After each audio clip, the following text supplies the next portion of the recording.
sijaishia hapo. Wimbo wa Nitongoze ulikuwa ni wimbo wa mimi na Jinako. Sasa mimi nataka kumpa Jinako. Okay. Wimbo ulikuwa ni wa kwangu, kila kitu nimeimba mimi na mimi nataka kumpa Jinako. Aondoke nao. Tumeimba hadi wale watu wanajaza nimeachwa staki. Jinako kaja na wife wake studio. Tumerekodi kabisa kila kitu. Na voko zake kila kitu. Yes. Sasa kuna siku naongea na Diamond kwa simu akaniambia bana una kidaruso unitumie? Sasa mimi Nitongoze muda huo naisikiliza muda mwingi. Yeah. Umeona? Yeah. Nikamtumia.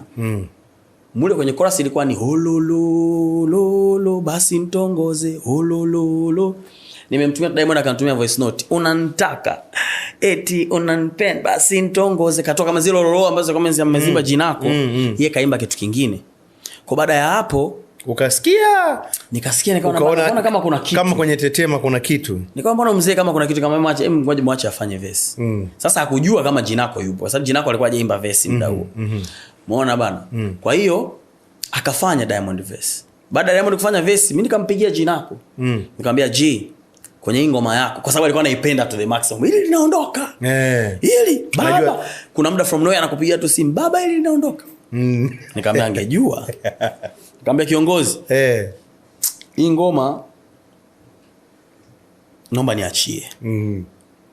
Plan ilikuwa nzuri, ila naona kama imefeli. Sasa Jinako anaelewa. Mnyamwezi. Akaniambia ina noma mwanangu, fresh. Kilo safi, endelea nalo. Umeona? Diamond amefanya, nikamsikilizisha nini, tukaimaliza nyimbo ikatoka. Kwa ni kawaida kwa wasanii. Sasa